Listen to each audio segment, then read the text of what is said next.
Vous écoutez France Culture, bienvenue à tous, il est 17h.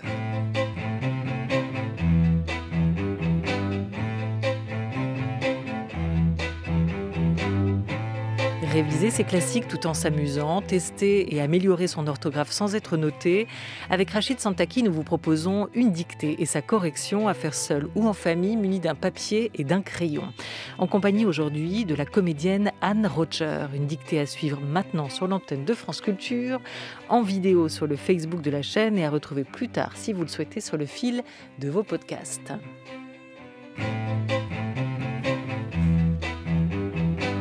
France Culture, la dictée géante de Rachid Santaki avec Olivia Gesbert. Et bonjour Rachid Santaki. Et bonjour Olivia Gesbert. Et bonjour à notre invitée, la comédienne Anne Rocher. Bonjour. Bonjour. Bonjour, bienvenue à vous pour cette dictée hyper compliquée du samedi de Rachid Santaki. Olivia, vous commencez à mettre la pression à notre invité, à nos auditrices, à nos auditeurs. C'est le but, on commence à trembler, puis après Bravo. on se détend. Bravo, tout ce travail autour de l'accessibilité de la dictée est détruit. Anne Rocher, vue dans Ça ira 1, Fin de Louis, la réunification des deux Corées ou encore Pinocchio d'après Collodi du metteur en scène Joël Pomera, mais aussi récemment dans La Dame de chez Maxime de Feydeau par Zabou Bretman. Elle est actuellement sur la scène d'un petit théâtre parisien, le théâtre Dunois, jusqu'au 12 février pour L'enfant que j'ai connu, un texte d'Alice Zénitaire, mis en scène par Julien Frissera. Voilà, on va parler de ce monologue pour commencer, si vous le voulez bien, parce que c'est un monologue déchirant, celui d'une mère confrontée à la disparition de son fils. Son fils est décédé lors d'une manifestation à l'issue d'une altercation avec les forces de l'ordre. Comment vous le qualifieriez, ce texte ? C'est un cri de colère ? Le plus important pour moi, c'est que c'est une parole. C'est la force d'une parole. Alors qu'après une telle tragédie, on peut être aplati au sol sans pouvoir parler. On peut être dans le silence. Et c'est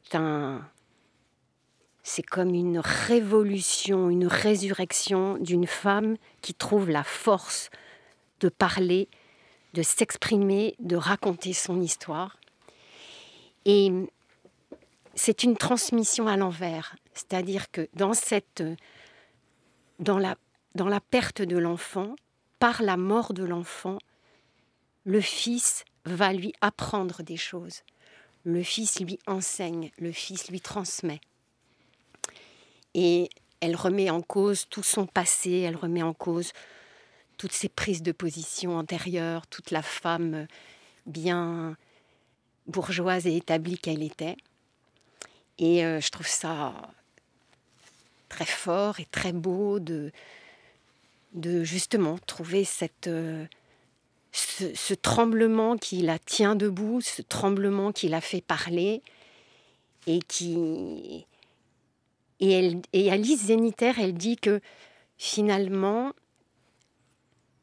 par cet événement qu'elle traverse, la perte de cet enfant, au travers de ce deuil particulier, elle devient 10 fois plus vivante qu'elle n'était avant. Et elle est vivante, elle est dans le mouvement et elle cherche sa puissance comme ça. Donc c'est une parole pour moi extrêmement forte, quoi. Et un texte aussi sur l'engagement, un texte sur la révolte, Oui. aussi en essayant de comprendre ce que son fils Ouais. a vécu, Ouais. traversé, les raisons pour lesquelles il a agi. Ouais. Vous dites, elle se remet elle aussi en question. Comment Alice Zénitaire a écrit ce monologue ? Comment elle l'a pensé ? Où est-ce qu'elle y introduit de la sagesse ou de la violence dans ce texte ? Entre les mots, les silences, comment elle a scandé ces mots d'une mère endeuillée ? Comment elle a fait ça, je ne sais pas. En fait, il y a eu plusieurs étapes. C'était, d'abord c'est le metteur en scène, Julien Fichera, qui a fait une commande à Alice.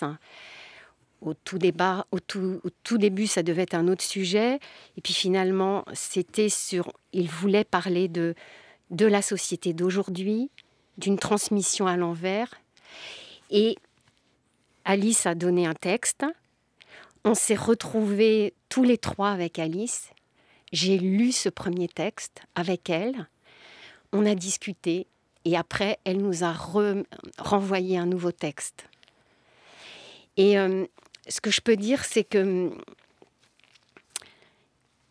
elle voulait en fait comment dire, elle voulait déranger, elle cherche au travers de ces mots une parole qui dérange. C'est pas une femme qui reste dans la peine, qui reste justement dans ce silence. C'est une femme qui va, comme par un travail de pulse, retrouver l'histoire de son fils, repasser par les livres qu'il a lus, repasser par les paroles qu'ils ont échangées. Et par les souvenirs communs, et par les moments partagés. Ouais. Est-ce que vous pouvez nous en lire un extrait, Anne Roger, de ce texte, de cette pièce, L'enfant que j'ai connu, signée Alice Zeniter? Un soir, on était en vacances dans les Landes. Il m'avait demandé ce que je me ferais tatouer si je décidais d'avoir un tatouage. Il y avait des surfeurs partout sur la plage, ils avaient tous des symboles maoris ou autre chose sur le corps. J'ai répondu « ni Dieu, ni maître, ni tatouage ». Il avait raconté ça à ses amis. Et un jour, dans le groupe qui était passé à la maison, il y avait un garçon avec ce tatouage-là sur l'épaule, ces 3 petites lignes. Il me les avait montrées. Cédric était fier, je crois. Ou plutôt, c'était moi. Non, c'était surtout moi, parce que j'avais l'impression de faire partie de la bande ou d'être dans le même état d'esprit qu'eux. Et ça pourrait être une anecdote, tout ça. Mais ça veut dire aussi à quel point j'étais loin. Je ne comprenais pas ce qu'ils faisaient. J'avais aucune idée de ce qu'ils faisaient. Je pensais à ce qu'ils faisaient comme à des tatouages ou à des graffitis. Je croyais que c'était une sorte de révolte décorative, superficielle, ou plutôt épidermique, que ça n'avait que la profondeur de la peau. Merci. Anne Roger, extrait de ce texte, de cette pièce, L'enfant que j'ai connu, de ce monologue signé Alice Zeniter que vous jouez tous les soirs en ce moment au Théâtre du Noy à Paris jusqu'au 12 février. Monologue seul en scène pour vous avec cette pièce. Alice Zeniter qui a fait la dictée de Rachid Santaki. Oui, la première dictée. C'était la première dictée. J'en avais... C'était un extrait d'Émile Zola. Effectivement. Avec des textiles, des noms textiles. Exactement, et je m'étais pris des pieds dans le tapis d'ailleurs. Ouais, mais pas elle. Non, pas du tout. Très, d'ailleurs. très forte. Oui. Ouais. Elle est très forte. Oui, et passionnée. Ça ira. Fin de Louis, la pièce de Joël Pomera sur 1789. Vous y interprétiez plusieurs personnages. Qu'est-ce qu'on retient de cette galerie, en tout cas d'acteurs engagés dans cette révolution, telle que l'a pensé le metteur en scène? Je vous en fais parler parce que cette pièce, vous l'avez jouée pendant 6 ans. 6 ans dans la vie d'une comédienne, c'est énorme. 6 ans de tournée avec 13 autres comédiens. Et on imagine que dans un moment comme ça, la compagnie devient famille. Cette pièce, elle a donc été créée en 2015 et jouée 289 fois. Qu'est-ce que vous retenez, vous, de cette galerie de personnages engagés dans cette révolution artistique? Ce que j'en retiens, c'est toujours vivant, en fait. Vous savez, on parle de nombre de représentations, par exemple, 289, mais le théâtre, c'est la représentation, c'est chaque représentation. Et on va le rejouer encore au mois de juin. Mais ce que j'ai appris avec Joël Pomera, c'est d'essayer de rester simple à chaque fois sur le plateau, c'est-à-dire d'être dans qu'est-ce qui se dit, d'être dans la pensée, de ne pas faire du théâtre, d'être dans l'écoute avec les partenaires. C'est vrai que c'est une famille, entre guillemets, parce qu'on a beaucoup de plaisir à se retrouver, et on travaille bien ensemble. Et l'important pour chaque représentation, c'est d'être dans le travail, c'est de rester vivant, d'inventer, d'être comme dans un suspense de l'histoire qui se raconte. Il faut raconter ensemble l'histoire. Et c'est ça qui, pour moi, est formidable, parce que souvent on nous dit mais vous jouez tellement les mêmes spectacles, mais je m'ennuie jamais. Je m'ennuie pas, et j'ai pas une sensation de répétition, puisque c'est différent à chaque fois. On est nous-mêmes dans des états différents, Donc c'est très puissant et j'ai eu cette chance et j'ai cette chance de travailler avec Joël Pomera et c'était pour moi comme une rencontre essentielle, un choc en fait, hein, parce que ça rejoignait tout ce qui était pour moi depuis ma jeunesse, quasiment mon enfance, la passion du théâtre, que la scène c'est sacré, voilà, qu'on s'y engage, qu'on essaie de tout donner et on accepte de se planter parce que des fois, justement, on se plante parce qu'on veut faire bien, on fait théâtre, on a un ton où on se rappelle d'une bonne représentation. Et ce qu'on a beaucoup travaillé avec Joël, avec toute l'équipe, c'est pour ces discours d'hommes politiques, c'est la pensée. On n'a pas créé des personnages, il n'y a pas de personnages.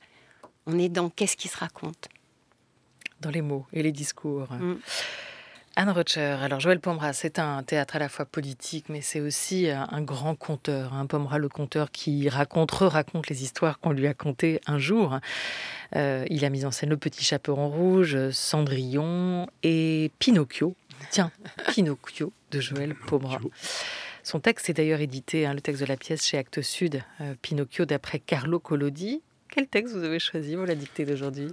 J'ai donc je vais faire la transition puisque j'ai choisi effectivement un extrait des aventures de Pinocchio que vous avez joué 400 fois si je ne me trompe pas. Voilà, là vous allez vous pencher. C'est un mauvais élève, alors ça va. Ça va. Et comme je le disais au début de l'émission, ça reste un jeu, même si Olivia peut se montrer sévère à tout moment. Donc voilà, aujourd'hui vous allez vous pencher sur un extrait donc, de Pinocchio de Carlo Collodi. On rappelle que Pinocchio, c'est cette marionnette qui prend vie, qui parle, qui bouge, qui multiplie les bêtises et les mensonges, au grand désespoir de son créateur, Geppetto. Mais Pinocchio va finir par apprendre et s'assagir. Voilà un petit peu pour la présentation de Pinocchio. Mais quand il ment, qu'est-ce qui lui arrive à ce pauvre Il me semble que son nez s'allonge. S'allonge, hein. Ouais. Gênant quand on porte le masque, peut-être. Oui, il n'a pas expérimenté. Voilà, c'est ça, un Pinocchio de l'avant, de ce temps d'avant qu'on a tout juste connu, avant la pandémie. Effectivement. Juste dire que vous êtes accompagné, Rachid Santaki, aujourd'hui, de 2 collégiens, Fatoumata et Mohamed, qui sont avec nous aujourd'hui, qui vont faire cette dictée sur France Culture, à suivre aussi, si vous le souhaitez, en vidéo sur le Facebook de la chaîne. Vous ne pouvez pas être en studio avec nous. On a des contraintes. La contrainte sanitaire réduit un peu le nombre de personnes présentes. Mais vous avez une feuille, vous avez un crayon, vous prenez note. Si Rachid va trop vite, vous nous faites signe et on relaie. Voilà. Anne, bien sûr, vous aussi. Les auditeurs vont vous suivre. Rachid Santaki, c'est parti. C'est parti. Donc je situe le contexte. La première lecture et surtout, donc Pinocchio est sur le chemin. Il s'arrête pour dormir à l'auberge L'Écrevisse. Et à minuit, il part rejoindre le chat et le renard au champ des miracles. Voilà, donc première lecture, bonne dictée à toutes et à tous. Le pauvre chat, ayant l'estomac brouillé, ne put manger que 35 rougets à la sauce tomate et 4 portions seulement de tripes à la mode de Parme, tout en réclamant 3 fois de suite, ne les trouvant pas assez onctueuses, du beurre et du fromage râpé. Le renard aurait bien aimé lui aussi faire bombance, mais comme le médecin l'avait mis à la diète la plus sévère, il dut se contenter d'un simple lièvre accompagné d'une terrine de poularde et de coquelets. Pour faire passer le lièvre, il commanda ensuite une fricassée de perdrix, de lapin, de grenouille et de lézard au raisin. Point final. Voilà, j'espère que cette dictée, cette première lecture vous a mis en bouche. Voilà, exactement, c'est le cas de le dire. C'est parti pour la dictée, la deuxième lecture. Le pauvre chat, virgule. Le pauvre chat, virgule.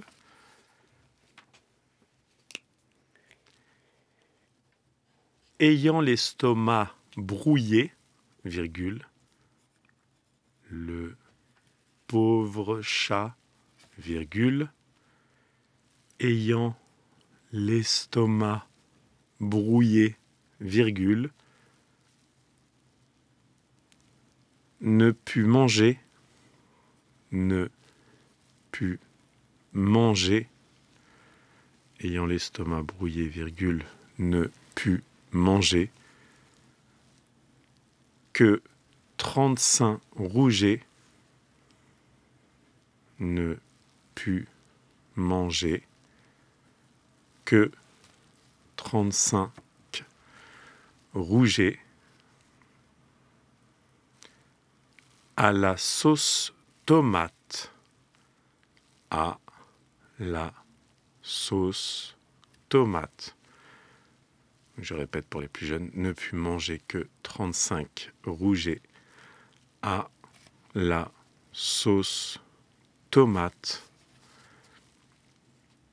et 4 portions et 4 portions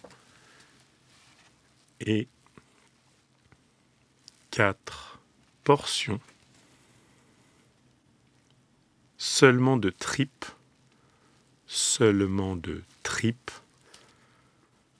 et 4 portions seulement de tripes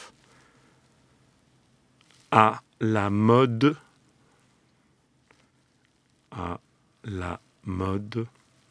donc je répète, et 4 portions seulement de tripes à la mode, de Parme, de tripes à la mode de Parme, tout en réclamant tout en réclamant 3 fois de suite, virgule, tout en réclamant 3 fois de suite, virgule, fin de la dictée pour les écoliers, tout en réclamant 3 fois de suite, virgule, fin de la dictée pour les écoliers, ne les trouvant pas assez,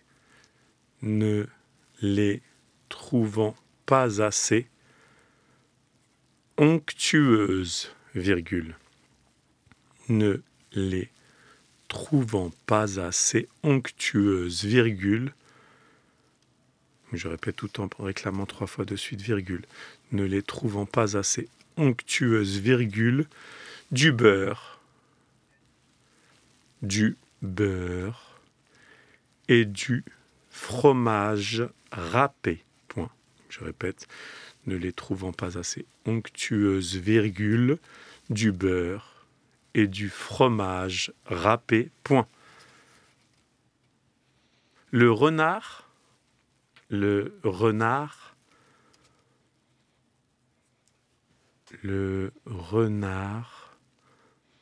aurait bien aimé, virgule, le renard aurait bien aimé, virgule, le renard aurait bien aimé, virgule, lui aussi, virgule, lui aussi, virgule, je répète, le renard aurait bien aimé, virgule, lui aussi, virgule, faire bombance,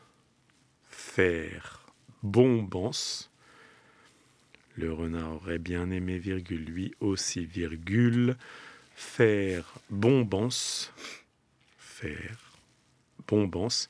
mais, virgule, faire bombance, mais, virgule, comme le médecin,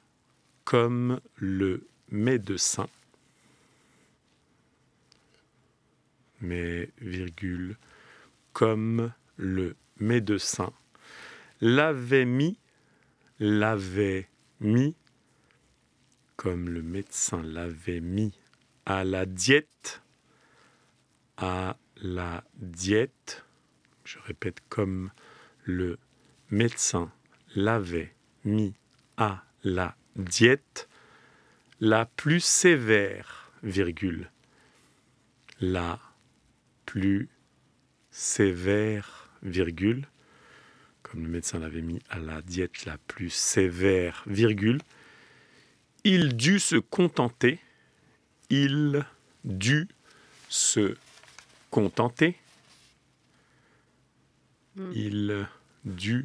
se contenter d'un simple lièvre.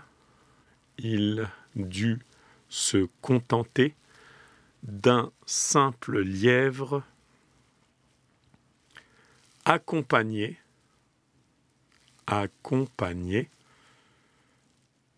il dut se contenter d'un simple lièvre accompagné d'une terrine,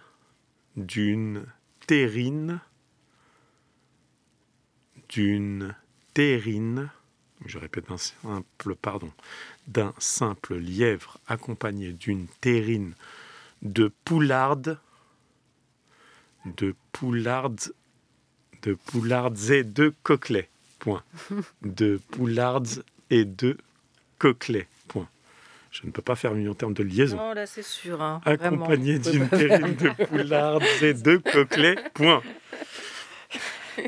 Pour faire passer le lièvre, virgule, je répète, d'une terrine de poulardes et de coquelets. Point.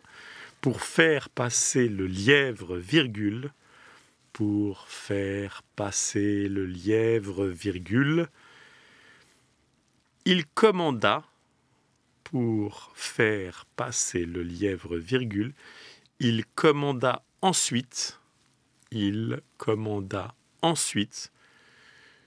fricassée, pour faire passer le lièvre, virgule, il commanda ensuite une fricassée de perdrix, virgule, une fricassée de perdrix, virgule, de lapin, virgule, une fricassée de perdrix, virgule, de lapin, virgule, de grenouille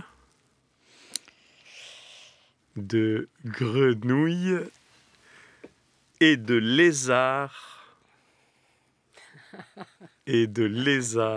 au raisin. Point.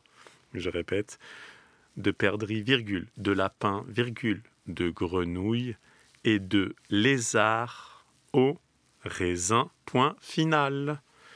Voilà pour cette deuxième lecture. Comment ça s'est passé pour vous, Anne Roger ? Ça s'est passé. Voilà. Oui, il y a des endroits où j'ai des questions. Allez, on y va. Alors, c'est parti, on corrige ensemble. Vous nous arrêtez quand ? Et on vous met aussi, on vous fait collaborer pour tenter d'éclairer un peu ces zones d'ombre. Alors, le pauvre chat, comment ça a été, de l'autre côté du miroir ? On est un peu comme dans Alice ici, même si c'est de Pinocchio. Bien. Pour Mohamed et Fatoumata. Très bien. Ouais. Alors, on y va. On tente la correction. Pareil, vous levez la main. Vous agitez quelque chose. Si vous avez des questions, Rachid vous répondra. Alors, le pauvre chat. Chat majuscule, parce qu'ici, l'auteur, c'est pas en soi une faute, mais Carlo Collodi, de ses aventures de Pinocchio, a personnalisé l'ensemble des personnages. Donc, le chat, le renard sont attablés comme des hommes, donc majuscule. Le pauvre chat, majuscule à chat, ayant l'estomac, il y a une lettre qu'on n'entend pas, mais qu'on ne doit pas oublier. Stomac. Voilà. Estomaqué. Et on pense à estomaquer, E-S-T-O-M-A-C pour l'estomac. Brouillé, et parce que l'estomac est masculin, donc ayant l'estomac vendu, brouillé, c'est un participe passé, sous forme d'adjectif ici, ne put manger. Là, en revanche, on a un infinitif après un passé simple. Exactement. Ne put, donc... PUT. PUT, effectivement. Donc le verbe pouvoir au passé simple, à ne pas confondre avec le verbe puer, comme sentir mauvais, qui est un verbe du premier groupe qui se termine par ER. Ne put PUT, manger, M-A-N-G-E-R. Très bien. Merci. C'est bien, bravo Olivia. J'ai comme la correction sous les yeux, mais je suis... Alors, il y a la dictée et il y a la correction. Et il y a la correction de la correction. Mais il faut bien lire. C'est confortable. Il faut bien lire les corrections. Que 35 rouget. On n'oublie pas le trait d'union entre 30 et 5. Et pas de S, ni à 30, bien sûr, ni à 5 non plus. 5 n'est pas multiplié, c'est 30 plus 5. Rouget, R-O-U-G-E. TS pour ce petit poisson, ce poisson à la sauce tomate. Tomate au singulier. 4 portions, pas de S à 4, jamais. portions avec un S, en revanche, puisqu'il y en a 4, des portions, seulement de tripes à la mode de Parme. Alors, on connaissait les tripes à la mode de Caen. On redécouvre donc avec cet auteur italien, l'auteur des aventures de Pinocchio, les tripes à la mode de Parme. Elles sont toujours au pluriel, les tripes, quand on les dévore, en tout cas, dans un restaurant. TRI. Un P2P pour vous? J'en ai mis 2, mais je pense pas. Alors après, Rachid avait fait les tripes à la mode, donc je pense que tout le monde aura compris qu'il y avait un S. Ouais. Oui. J'en ai d'abord mis un, et après j'en ai mis 2. Ah, le P, mais pas le... De P. Oui, non, je croyais que vous disiez pour le S. Alors, non, il en fallait qu'un. Il en fallait qu'un. Il en fallait qu'un. Trip, T-R-I-P, E-S. Trip. À la mode de Parme. Parme avec une majuscule, c'est une ville en Italie. Tout en réclamant un seul M à réclamer, R-E-C-L-A-M-A-N-T, 3 fois de suite, pas de difficulté. Ne les trouvant A-N-T, pas assez onctueuses. Qu'est-ce qui est onctueux? Les tripes, donc on n'oublie pas S-E-S à la fin. O-N-C-T-U-E-U-S-E-S.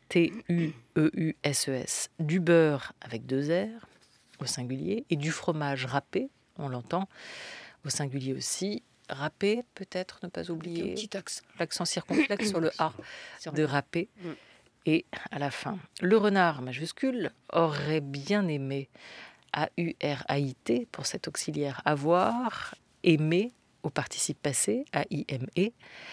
Auxiliaire avoir, de toute façon pas d'accord. Or, le renard en plus est singulier, donc il n'y a pas de raison. Le renard aurait bien aimé, lui aussi, faire bombance.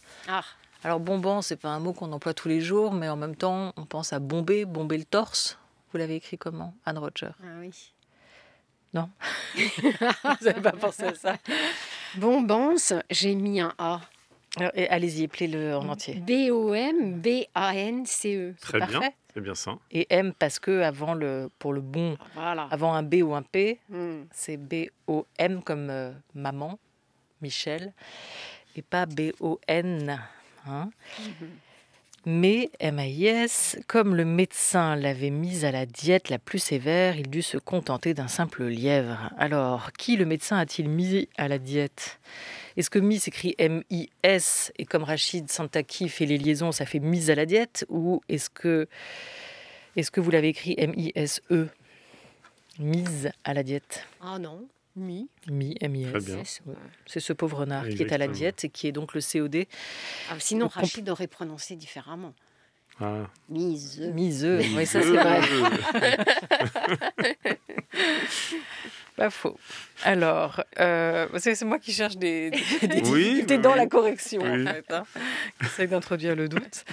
Le médecin avait mis qui? Le renard, COD, un complément d'objet direct, placé avant l'auxiliaire. Mais comme le renard est masculin, l'avait mis, MIS, à la diète. Diète, vous l'écrivez comment, Anne? D-I-E, accent grave, T-E. Très bien. La plus sévère, d'abord accent aigu, ensuite accent grave pour sévère. Il dut se contenter d'un simple lièvre, pas d'accent circonflexe sur le U de du, D-U-T, verbe devoir, donc au passé simple. Non? J'en avais mis un. Vous en aviez mis un. Bon. Eh bien, il n'y en a pas. Il dut se contenter, ER infinitif, d'un simple lièvre, accent grave, à lièvre, accompagné d'une terrine, 2 R à terrine. Là, vous avez fait la liaison, donc de poularde et de coquelet, donc P-O-U-L-A-R-D-E-S, et de coquelet, C-O-Q-U-E-L-E-T-S, coquelet. Pour faire passer le lièvre, il commanda CO2M-A-N-D-A, passé simple toujours, troisième personne du singulier pour ce verbe du premier groupe. Ensuite, une fricassée avec 2 S et E de perdrix. Comment vous écrivez une perdrix, Anne? I-X. Bien. De lapin, L-A-P-I-N, de grenouille. Et alors tout ça sans S. Lapin sans S, grenouille sans S. C'était les grenouilles de... Voilà. Oui, voilà. Et de lézard sans S. Effectivement. Voilà. Et de lézard sans S. Au raisin, en revanche, il y en a plusieurs pour accompagner cette fricassée. Donc A-U-X, raisin, R-A-I-S-I NS. Voilà pour cette dictée. Combien de difficultés, de fautes, d'erreurs? C'est la tripe qui vous a induit en erreur. Qui m'a enduit d'erreur.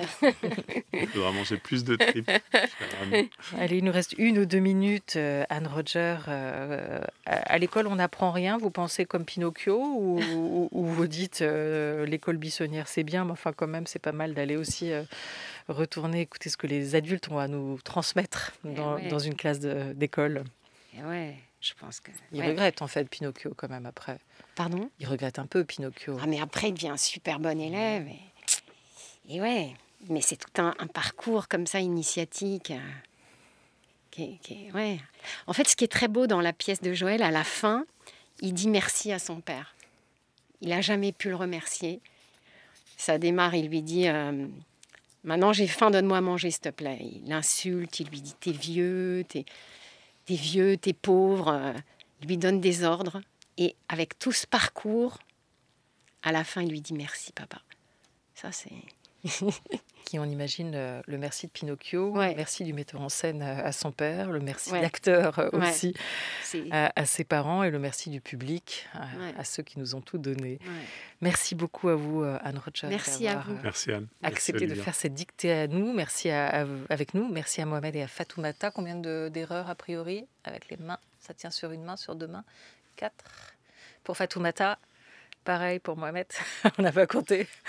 Merci beaucoup à tous les deux d'être venus accompagner Rachid Santaki et faire cette dictée avec nous de l'autre côté du miroir. Rachid, 0 faute pour vous. Merci. On vous retrouve donc la semaine prochaine. Vous allez gagner le droit de rejouer. Anne, c'est tous les soirs en ce moment à Paris, cette pièce d'Alice Zéniter, ce monologue L'enfant que j'ai connu, à voir au Théâtre Dunois jusqu'au 12 février. Merci beaucoup. Rappelons que ça ira.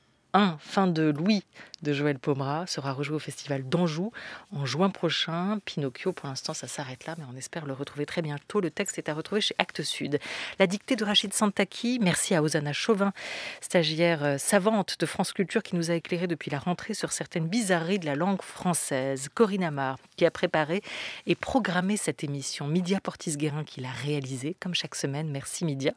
À la vidéo, aujourd'hui, Jean-Guilain Mège et à la technique, Grégory Wallon avec Ludovic Auger. Très belle fin de journée à tous sur France Culture.